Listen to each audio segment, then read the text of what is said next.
San Antonio. With the NBA season down to its final 20-plus games, Thursday night's meeting at Frostbank Center between the San Antonio Spurs and Oklahoma City Thunder looked as if it would have a greater impact on this season's NBA Rookie of the Year race than anything related to the upper reaches of the Western Conference standings.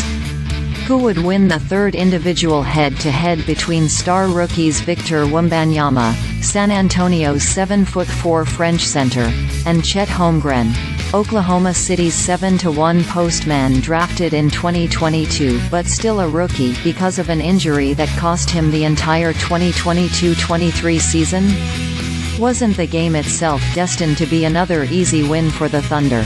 Just like their 36-point blowout of the Spurs on November 14 in Oklahoma City and the 26-point crushing of them in San Antonio on January 24?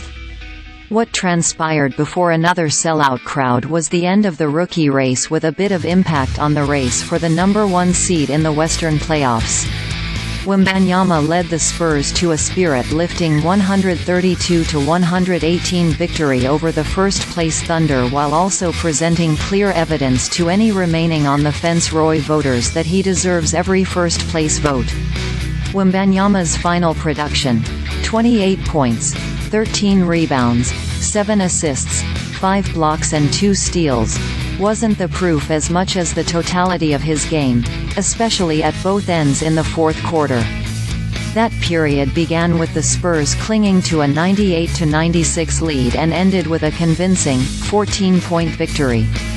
Playing the entire final stanza, Wemby owned it almost as thoroughly as 39-year-old Los Angeles Lakers superstar LeBron James had the previous night when he poured in 19 fourth-quarter points to bring the Lakers back from 21 down for a win over the LA Clippers. Two unicorns, born 20 years apart.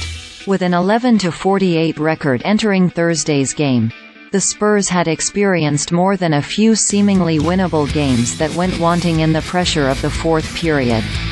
Such was the case last week in 5-point losses to both the Sacramento Kings and Lakers as they continued a 9-game rodeo road trip that ended in Minneapolis on Tuesday. How was Wembanyama able to write a happy ending against OKC in his team's first game in its home arena since February 3? By channeling his inner Kobe Bryant, the late Lakers Hall of Famer who was one of the all-time crunchtime greats and an early muse for a preteen Parisian basketball phenom now known as Wemby. "It's a lot of mental," Wembanyama said. "You know," Kobe said, "to win a game, it mostly takes shots. Big shots, because they don't call, like, any fouls. It's not as much the physical battle. Even though in defense it's 90% effort, but offensively it's a lot of mental." While Wembanyama made only 2 shots in the fourth, both of them three-pointers, the Spurs ran their offense through him for the bulk of the period. He also had 3 of his 7 assists in the fourth and 2 of his 5 blocks.